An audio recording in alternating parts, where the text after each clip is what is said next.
as well as in Uganda, joining fellow Sooners to explore and learn in his home country. Bob is also a two-time recipient of the Davis Projects for Peace Grant Award at the university and was this year's nominee for the first Projects for Peace Alumni Award that seeks to recognize individuals who demonstrate innovation and persistence in building peace and transforming conflict. And that's been really important work in his home country of Uganda. Prior to joining the University of Oklahoma in the fall of 2015, Bob attended the United World College Red Cross Nordic in Norway.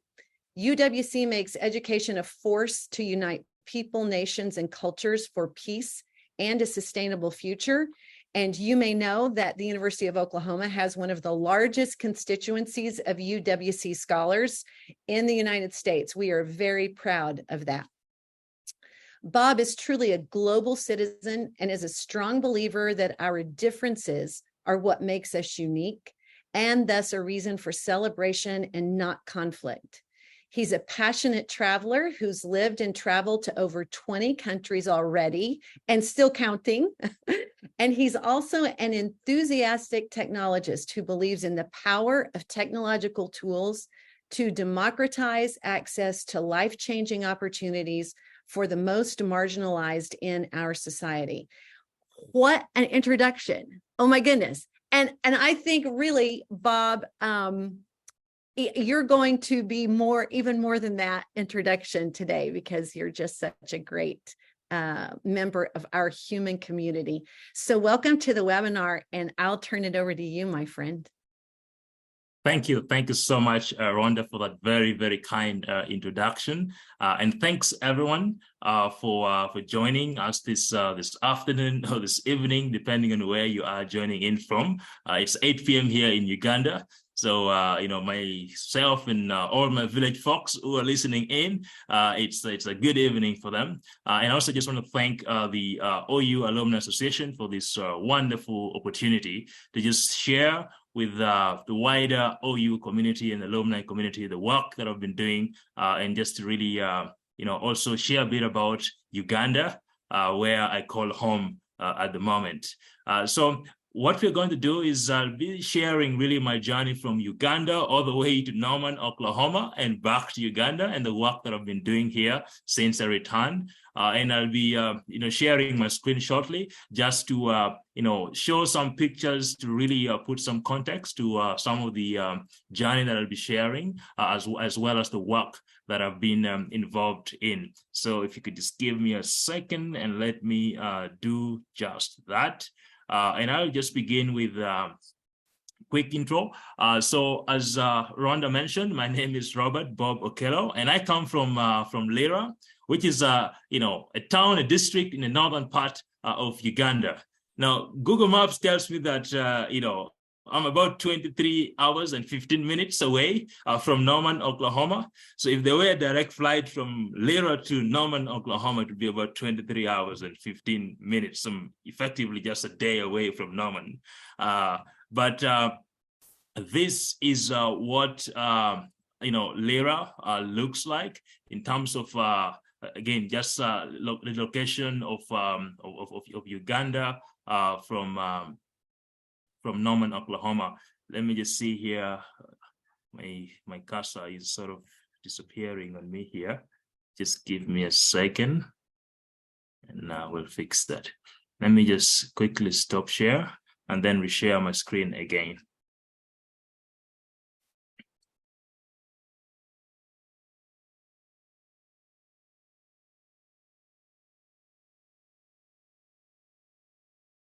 Okay.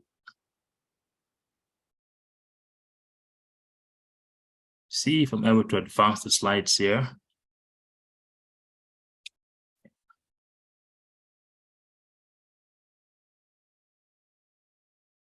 Just 1 second. Looks like the slides are misbehaving, but I'm just going to fix that real quick and share my screen in just a moment. We did a quick test before this, and everything worked perfectly. But for those of you involved in tech, you'll realize that it's when the real thing begins that all the technical glitches begin to happen. But I think we shall be able to have that up in just a moment. But I was saying that, so Lera is the northern part of Uganda. And so Uganda has about 4 key regions. So you have the northern part of the country, there's the southern, you have the central, and then of course the eastern parts of the country. And so Lera is the second largest town in the northern part of this country we call home, Uganda. So let me try this again. And I think we should be in position to go on very smoothly now. Let's do that. Okay, cool. Yes. So this is Uganda. So Uganda is located in the Eastern Africa. For those of you who are not very familiar with it, just in terms of geography. So we are located west of Kenya, east of the Democratic Republic of Congo, and north of Tanzania, and then south of southern Sudan. So effectively a very landlocked country, which means that we have to be very nice to our neighbors in the east and in the south, because they control our access to very important, trading routes and access to the Indian Ocean, where a lot of shipping and trade volumes happen. But that's where Uganda is located. And this is a quick map of Uganda to just give you a sense of location as well of where Lera is. So this is Lera right here in the northern part of the country, a few hours away from Gulu, about an hour and a half or 2 hours drive, depending on who's driving. So very, very close to Gulu. And a lot of our OU community are very familiar with Gulu because I know the university runs certain programs over there. But down south here is Kampala, which is the capital. So from Kampala to Lera, it's about 210 miles, about 350 kilometers. And that's really where Lera is from Kampala, which is the capital. Okay, and so Lera is one of the 9 cities across Uganda. It just got its city status not so long ago, and this is just an aerial picture to give you a sense of what the place looks like. And so in the last couple of years, we've seen tremendous growth in terms of infrastructure, but also an increase in population, leading to, of course, the city status of this what used to be very small town of Lera. And so effectively, this is where I grew up. My earlier childhood was really spent in this small town, and this is a smaller village that is out of the town center called Balwala, as Rhonda mentioned, and that's really where I grew up. So most of my early education was here. My primary schooling effectively happened here in Lera. And in Uganda, to just again give you context in terms of the educational system, you have nursery school or kindergarten, which usually runs for about 3 years. And then you have primary school, which is about 7 years. And then you go to secondary school. And secondary school has what you call the ordinary level and the advanced level. The ordinary level is basically junior high school. And then the A levels is it's high school itself, but just 2 years of high school. So I left Lera for the very first time after finishing my primary school. And effectively, I was meant to just stay home as a dropout, but I got an opportunity that really changed my life. And that's for the very first time I ended up making it to the capital city, to Kampala. This is what Kampala looks like. One of the views of Kampala. And Kampala is the capital city. It's also the administrative capital of Uganda. And the population, as per the last census, maybe about 1.5 to 2 million people. But recent estimates actually show that on any given day, there are about 5 million people in this, city of Kampala. So this is really the central business district of the country, attracting people from all corners of the country. And this is really where the administrative capital is at the moment for Uganda. And in my journey so far, I've been able to travel quite a bit and, live in different places. As was mentioned in my introduction, I've lived in about 20 countries so far. Some of the maps are here. You may be able to tell some of these countries, of course, starting from home here in Uganda, all the way to, the neighboring countries of Kenya, all the way to Morocco and a bit of Western Europe. So this is so far, where my journeys have taken me. And I hope that in the next couple of minutes, I'll be able to just share some of the experiences from these different parts of the world with you, and then of course bring it back to Uganda. Now, while before my time at the University of Oklahoma, just a quick one, I spent my time, I did the last 2 years of my high school in Norway at the United World Colleges, Red Cross Nordic. And I would say those were some of the most transformative 2 years of my life that really launched me to the rest of the world.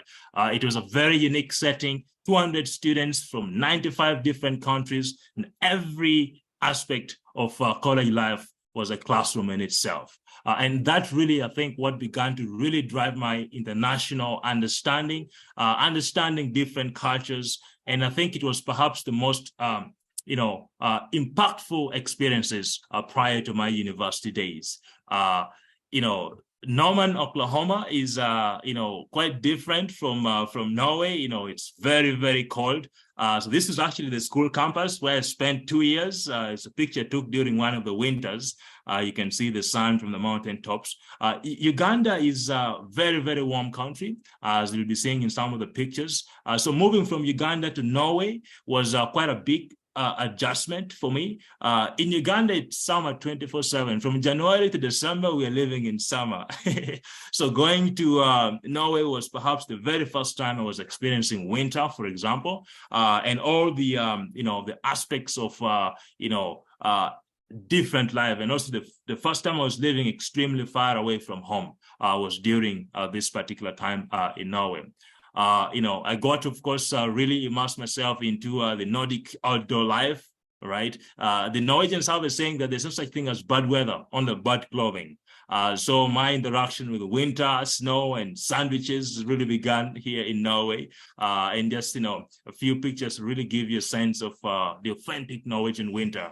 And how a tropical kid like myself really was able to immerse himself into this experience and really enjoying winter sports like skiing, to mention but a few, right? And during my time in Norway, I also got to travel quite around Europe and visit other UWCs. So this is another UWC in the Netherlands, actually, UWC in Maastricht. And so this was another experience, really just getting to, travel quite a bit and experience the world, engage with different cultures beyond Norway itself. This is a group of friends. Pedro is actually an OU PhD candidate right now. He ended up at the University of Oklahoma as well. And here are just some pictures from my high school days. I put this picture here for one particular reason, for two reasons actually. One is that more than half of the people in this photo ended up at the University of Oklahoma. So you have Pedro here, you have top 10, class of 2019, you have, Eduardo, class of 2020, and then you have Gautam, and that's myself. The second reason is this photo was taken, about 6 months or a year before my time at OU, before I'd even applied or gotten admitted to the University of Oklahoma. And you'll notice I'd already had an OU cap. And at this point, I had no clue that this OU sign was associated with the University of Oklahoma. I was absolutely clueless. But I guess it was a matter of destiny, really. And I ended up at the University of Oklahoma. So this is a very, particular photo in terms of days before OU. Now, in the fall of 2015, that's when I then joined the University of Oklahoma. I loved the vibrant international community at the University of Oklahoma. And that's one of the things that really drew me to the University of Oklahoma. Here you see me here in this picture. This was taken during one of the homecoming parades. I was very much involved with the international student community. I actually worked at the College of International Studies at ISS, the National Student Services, for about 3 years until my junior year. And one of the highlights of my time at OU, of course, was being part of the President's Leadership class. And as mentioned in my introduction, I was the first international student and the first Davis scholar to actually be admitted in the PLC, the President's Leadership class. And these photos are from mostly the study abroad in Italy. And I show primarily this particular study abroad pictures in Italy because that PLC study abroad was one of the most pivotal aspects for me, experiencing Italy. But it was also at the time where there were a lot of issues around, migrants coming into Europe, primarily through Italy, especially those coming across the Mediterranean, right?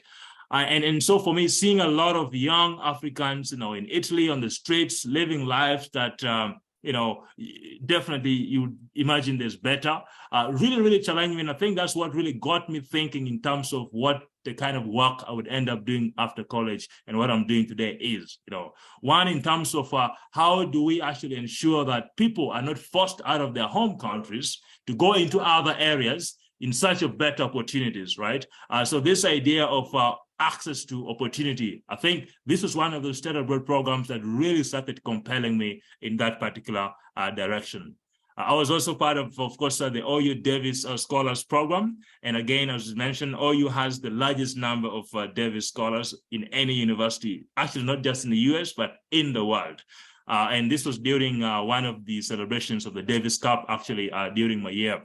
And here you have, again, I think for me, this was a very special moment because I got to meet Mr. Davis himself, Shelby Davis, seen here in this picture, and his partner, co-founder of the Davis Scholars Program, Dr. Phil Geyer.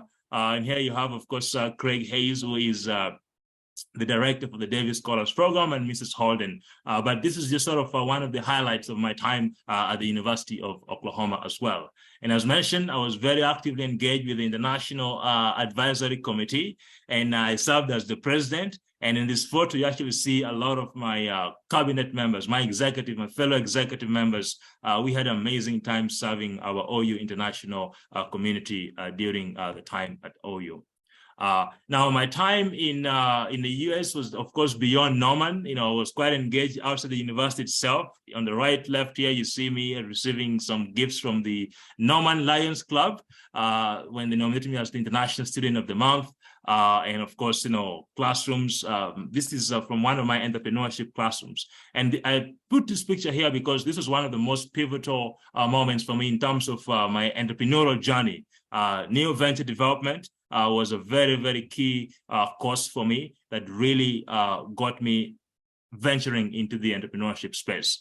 I traveled quite a bit in the States. I was quite in New York. This is taken from Times Square as well. And I was quite engaged in some other events and activities beyond the university. This is actually taken from the UN General Assembly in New York, where I was engaged in representing Uganda alongside amazing young people across the world in really discussing issues to do with sustainable development at the United Nations, especially in as far as the engagement of young people is concerned. And then, of course, in the spring of 2020, that's when I graduated from the University of Oklahoma and really began to make the pivot and the adjustment to returning back home to Uganda. But prior to this graduation, I'd actually taken a gap year. And during that gap year, my goal was to simply explore whether the decision to return to Uganda right after graduation would be the right thing for me. In other words, I wanted to test the waters in a sense and just really, re-immerse myself into the country, re-engage with the community and understand, really test out some of the ideas that I had in mind. And in a sense, build the basis or the foundational work that would be necessary for me to return right after graduation. This is a picture of me actually during that gap year, doing a digital skills training at the refugee camp in northern Uganda, where we were engaging with different people, primarily supporting refugee communities and organizations that work with those refugees, teaching them with digital tools to really help them serve their communities better. Now, technology is something that I'm very passionate about, and that's because I believe that it's really one of those great equalizers, right? Today, with a laptop and the internet, you can have access to opportunities in parts of the world that were seemingly impossible before. And so today, that's exactly what I do. This is actually a picture of me during the pandemic, working from remotely in the village on my laptop, right? And this goes to speak on the power of technology. And so one of the challenges that I've given ourselves, myself and my colleagues that I work with at Manifest, is how do we use technology to democratize access to life-changing opportunities? So whether it means helping people find employment opportunities, helping them learn, helping them be able to engage in business and engage with cultures from different parts of the world, that is precisely what I think technology allows us to do. And so a lot of my work today revolves around the use of technology to democratize life-changing opportunities, access to life-changing opportunities for especially the most marginalized in our societies. And that work, of course, has been influenced in so many ways by a lot of the stuff that I did during my time at the University of Oklahoma.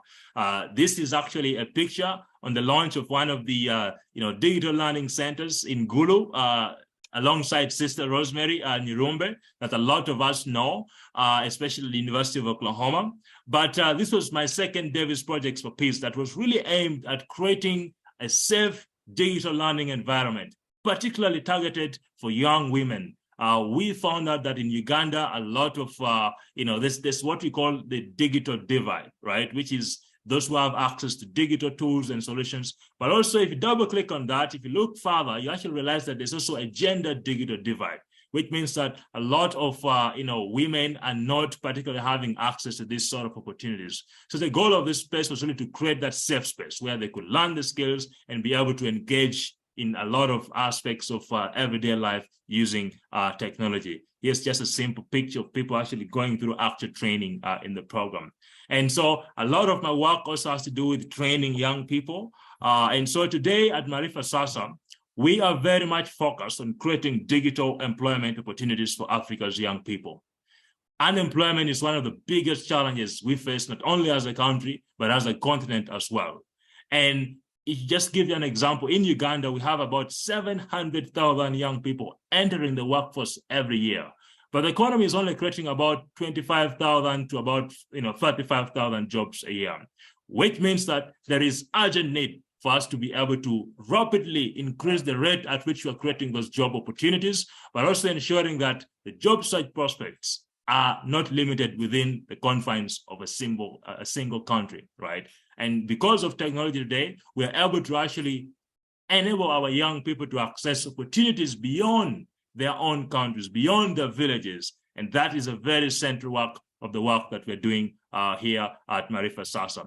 A lot of entrepreneurship training as well, because that's essential in terms of ensuring that more jobs can be created. And I'll be sharing one of the key works that I'm doing with the UNITC as a national consultant to ensure that we can boost the entrepreneurship rates in the country as well.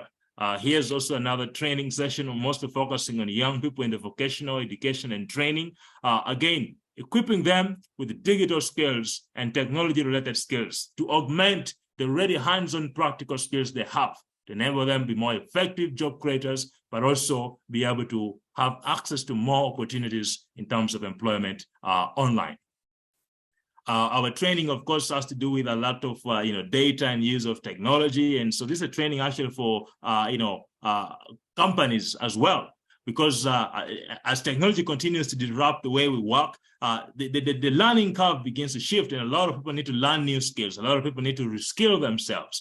So that's another component of the work that Marifa Sasa does. But a very key aspect of our work is what we call the learn and earn model. When we teach people, we want them to actually be able to get employment opportunities and ensure that they're economically included, which is a very, very key aspect of our work. And of course, the work has gotten recognition across the country. This is actually an interview from the National Broadcasting Service of the country, just sharing some of the work that we are doing. Now, I want to share with you a simple video right now to sort of just share a testimonial from one of our students, actually one of the beneficiaries of our program from Kenya. Our work is not only in Uganda, but actually going as far as Kenya. So we have been training young people with digital skills and actually matching them to employment opportunities around the world. So this is a video clip from one of our students who recently just got matched into a job online.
That was one of the videos from testimonials from one of our students testifying about how our work has actually impacted him positively.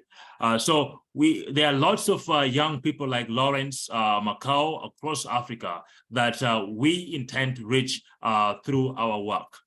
Now, the other component of our work has to do, of course, with really seeing how do we apply digital tools and digital solutions in other sectors across Uganda. And real estate is one of those areas. The built environment, which is the generic term for the industry, is perhaps the largest asset class in the world. But today, less than 1% of it is actually digitized.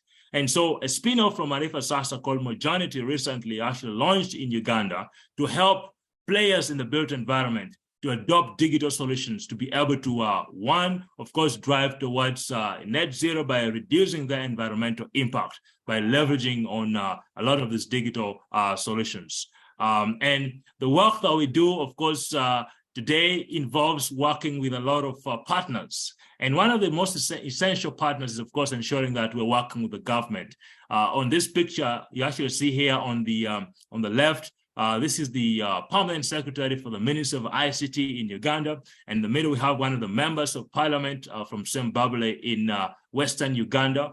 And we were just right now actually discussing how we can leverage some of these opportunities in terms of business process sourcing, for example, to create and unlock more opportunities for Uganda's young people.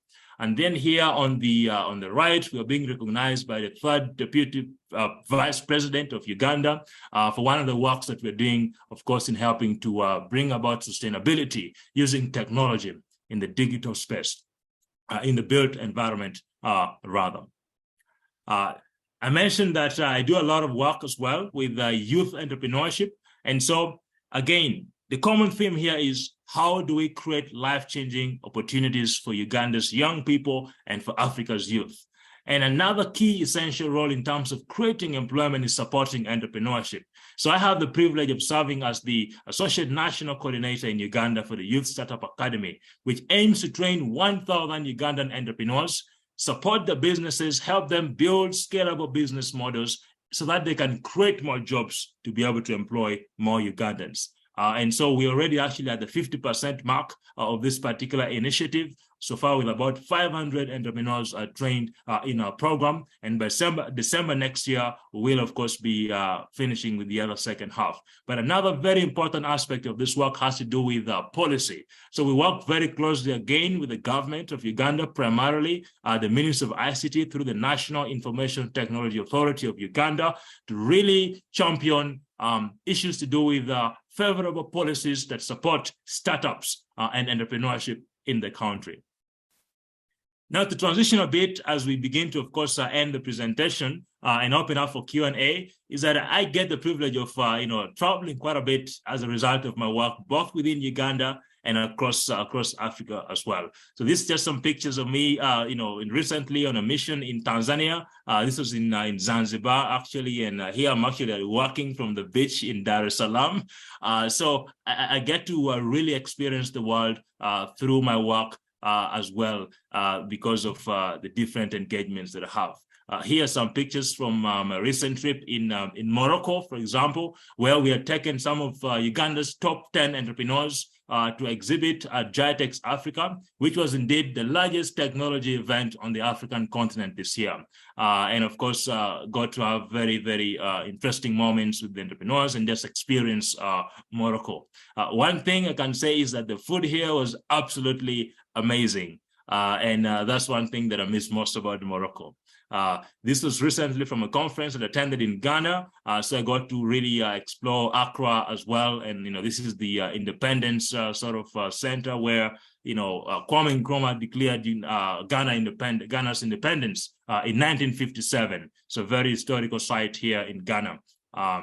Now, when you see a picture like this, in many cases, you don't associate this to Uganda. But this is a picture from the Rwenzori Mountains of Uganda.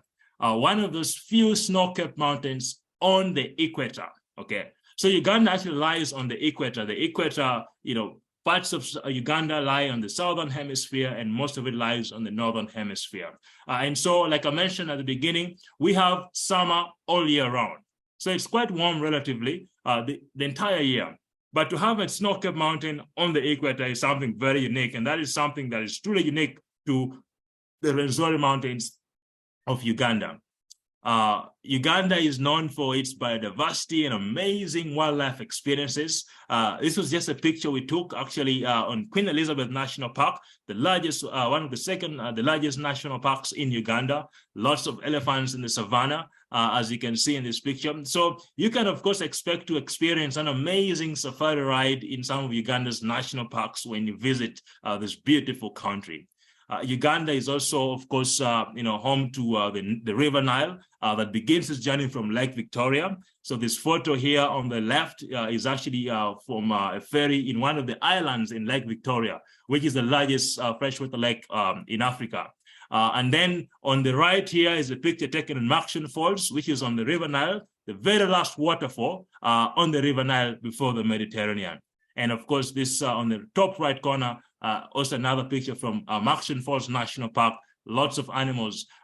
Uganda is one of those places where you get to experience the big five in most of our national parks. So lots of experience in stock for anyone that seeks to visit this beautiful country we call home. Like I mentioned, it's the source of the Nile, which is in Jinja. So Jinja is in the eastern part of Uganda. Another must-visit places if you're in Uganda, where you get to see where the River Nile begins its journey across Uganda, across Africa, into the Mediterranean.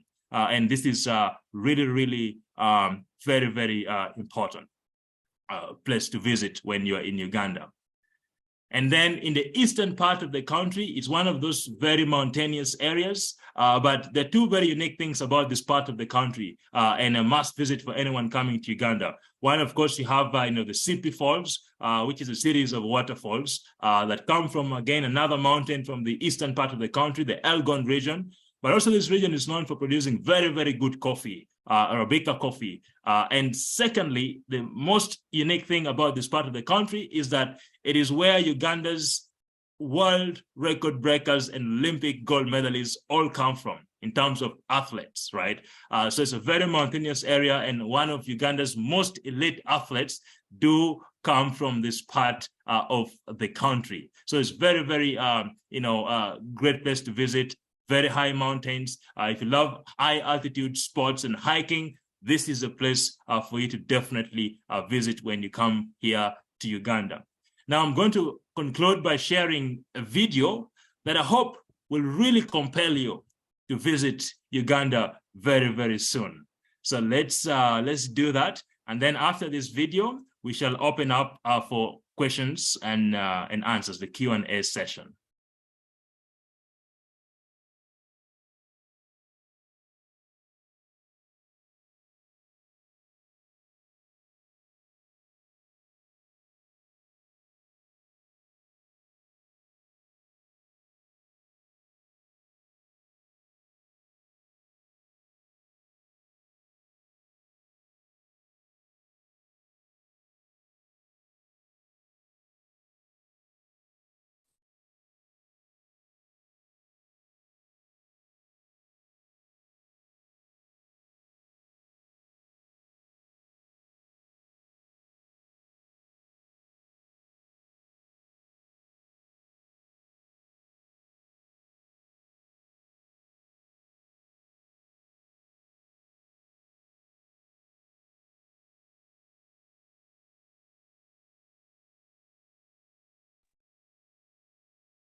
Thank you so much, Bob, for all of that. I think we are all I think every time I talk to you, I'm just overwhelmed by the good work that you're doing and the variety of work you're doing in the world. It makes me feel, honestly, it makes me feel a little bit like, what have I done lately?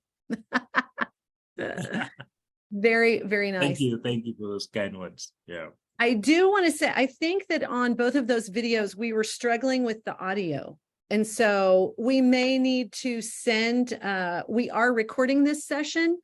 And so we'll certainly work to make sure that we get the audio for those two videos that you shared, Bob, so that our participants, we can send them an email link to the video so that they can get the full force of both of those videos. Absolutely. I didn't realize that the audio wasn't coming. Apologies for that. But I believe, I just share the video so that perhaps in the recording it can be added in the editing as well. Yeah. That'll be great. We do want to, at this point, we want to open up the floor or the Q&A. So you all have access to the Q&A at the bottom of your screen in Zoom. So please share your questions if you have any, and Bob and I can look at those and address them. What would you say, just before we get to any questions, Bob, for those of us, I've been to Uganda once. I was privileged to be on a site visit from OU, and we did visit Gulu. We also visited one of the animal parks that was on the Nile. We got to see some fantastic sites there. Had a great visit. But what do you think are the top three? Like if someone said to you, we're going to visit Uganda, what are the top three things we should do in the country? What would you say? Ooh, that's a tough one. But let me see. My top three. There's a lot of things for you to see in Uganda, but I would definitely, recommend one, a trip to Western Uganda to Queen Elizabeth, where you could do a boat cruise on the Nile and also get to really experience what Ugandan game has to offer in terms of wildlife. So that would be one. The second one, I would strongly recommend, where possible, to actually go to the southern, part of the country and actually do gorilla trekking. Okay, where you get yes, so that would be highly, highly recommended.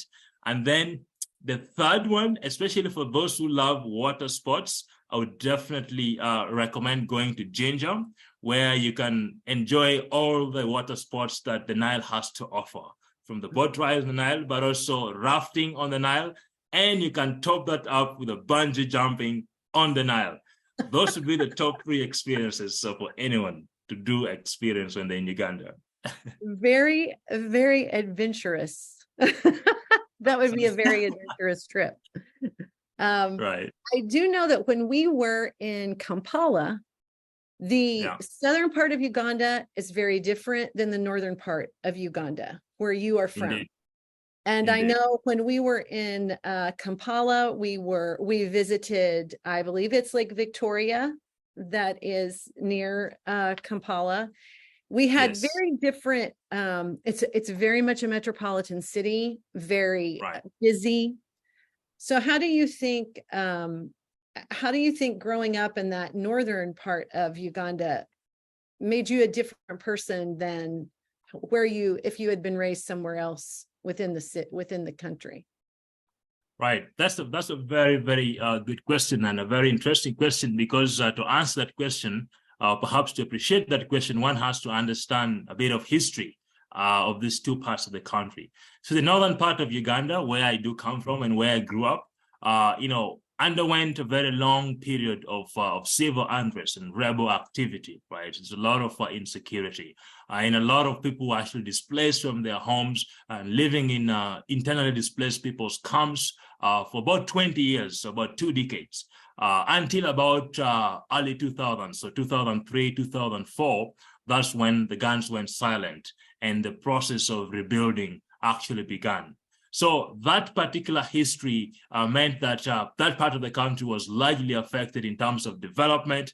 There was a lot of things that were put to a standstill. A lot of people lost their lives, and a lot of people were displaced from their homes And so that disrupted the natural progression in terms of development of the entire region. And so the quality of services also was tremendously affected, especially if you think about schools, for example. A lot of schools in most of the part of the country were closed because of the rebel activity and insecurity.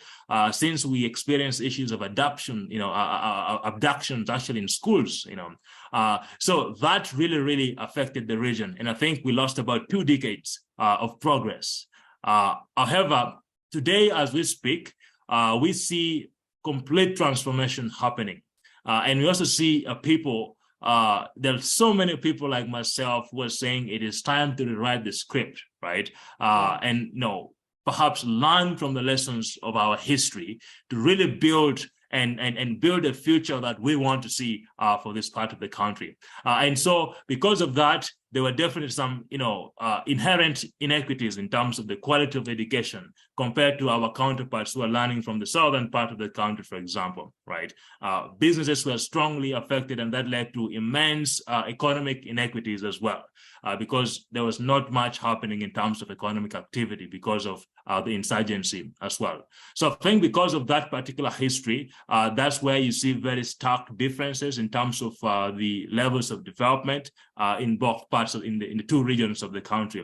But like I mentioned, what gives me a lot of hope and what really excites me is seeing all the the rebuilding that is happening, but also the resilience of my people in terms of just putting behind them all that history and really working to make sure that they begin to chart a new path forward towards the future that we all desire, which is a very encouraging thing for me.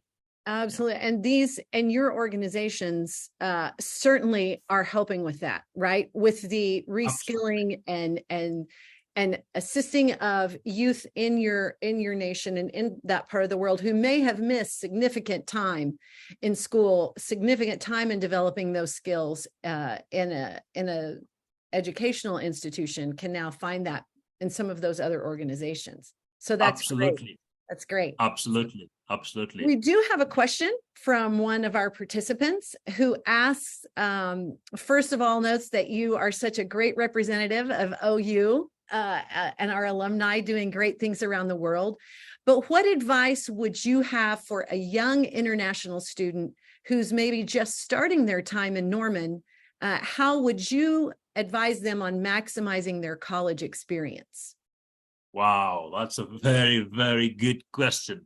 And I'm going to answer that by just sharing a bit of my experience. For me, and just looking back, the things that I believe have been most valuable for me, especially as an international student, when I was an international student, one is, of course, being very intentional about the relationships that you're going to be building over the next 4 years when you get to the University of Oklahoma, right? Because for me, that is something that I find absolutely valuable in my life today. The people that I met, my classmates then, who I get to actually work with today in so many ways. I'll give you some examples. I have some investors in our business who are OU alums, and they were my classmates.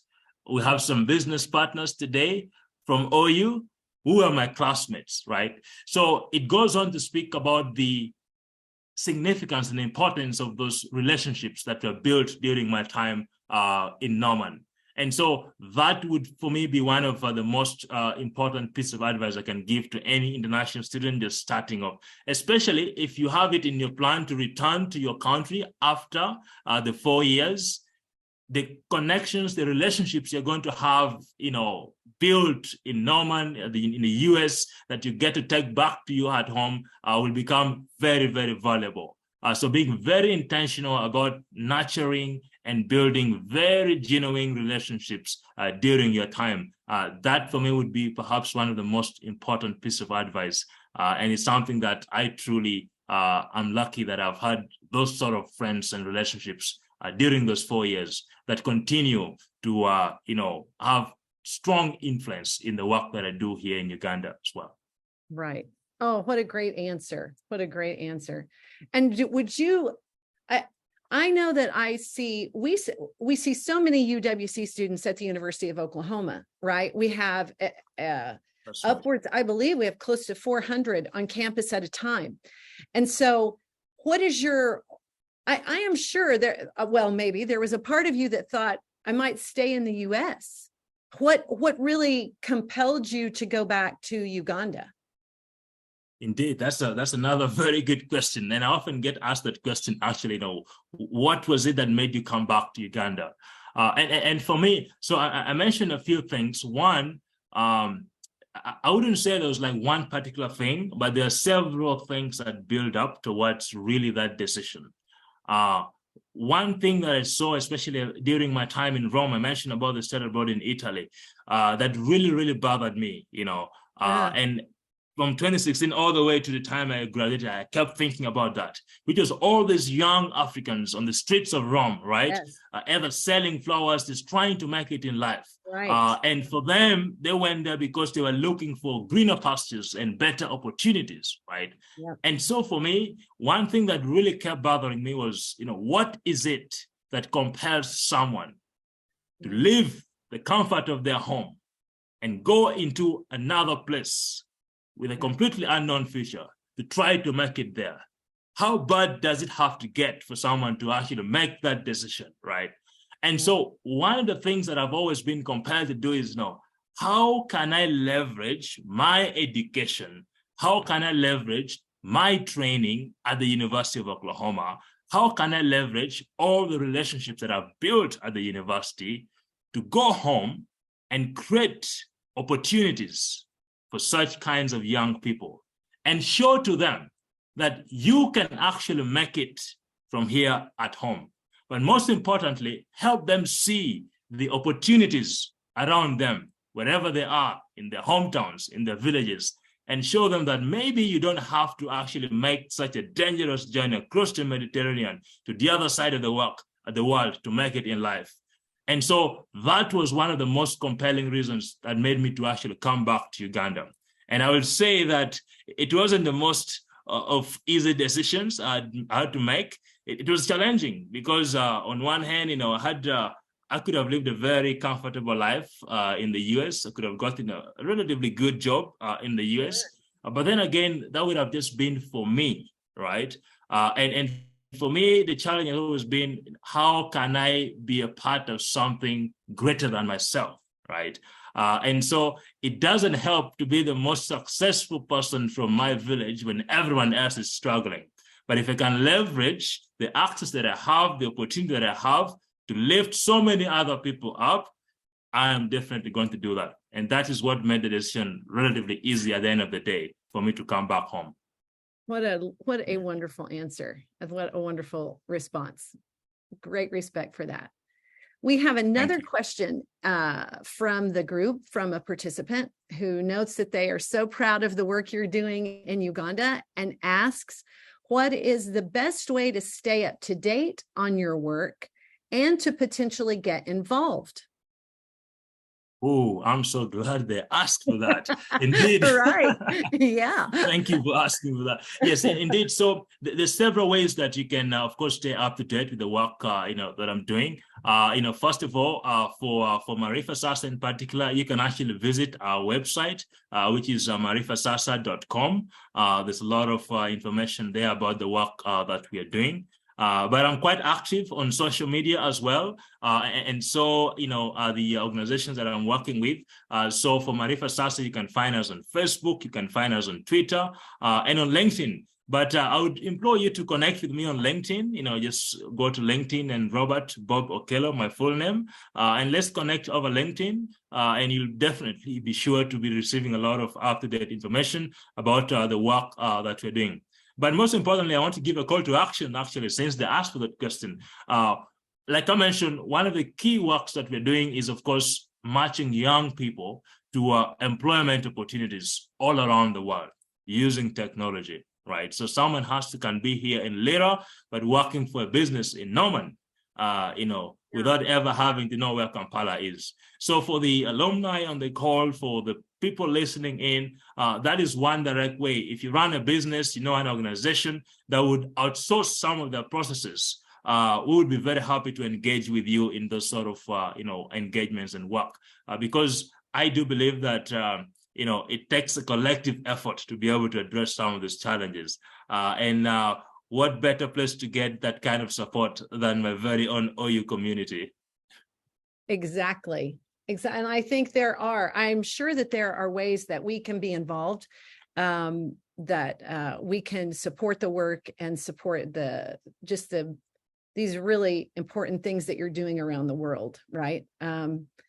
I'll ask, I mean, we're drawing to a close here. We've only got a couple of minutes left in the webinar, but I guess I would just ask you, Bob, if you could distill down your message to us today, if there were a message you would like to leave with the alumni and the friends that are listening, what would that message be that you would like us to take away if there were one central message from your work and from your place in the world? Absolutely. Thank you. Thank you so much for that. And I think the single message really, for me would be, and I'm going to draw this from an African philosophy that really, I think for a very long time is what really informs the work that we do and really inspires the work that I do and how I look at, what we're doing. It's called Ubuntu, right? You must have heard of this. Ubuntu. And Ubuntu is this African philosophy and this African ideal that I am because you are. And because you are, therefore, I am. It's this idea that, we find our meaning in life by helping other people, perhaps by recognizing the meaning and the purpose in the existence of those around us, right? And so when I do the work that I do today, I'm not just thinking about myself, because there is a shared goal that in achieving the overall good of my community, in serving my community and helping my community achieve whatever goals we set out for, I am able to achieve my personal goals as well. And that in pursuit of my personal goals, I'm also pursuing the collective goal. And so it is not a zero-sum game. We win by serving everyone around us. And when everyone around us is winning as individuals, we also win. So this for me really would be the central message that I'll share with our community today, that in whatever we are doing, I think it is so meaningful and so powerful to be a part of something that is far greater than each and every one of us as individuals.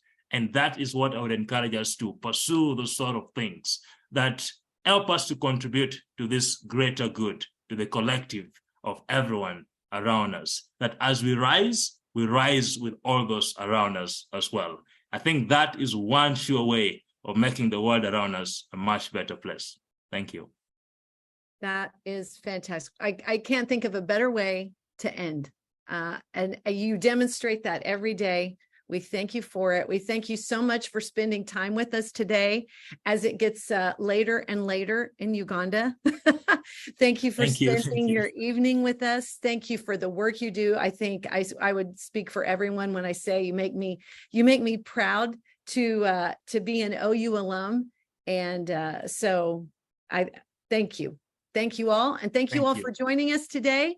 We'll be sending you a recording, and we appreciate your participation. Thank you very much. It's been a pleasure.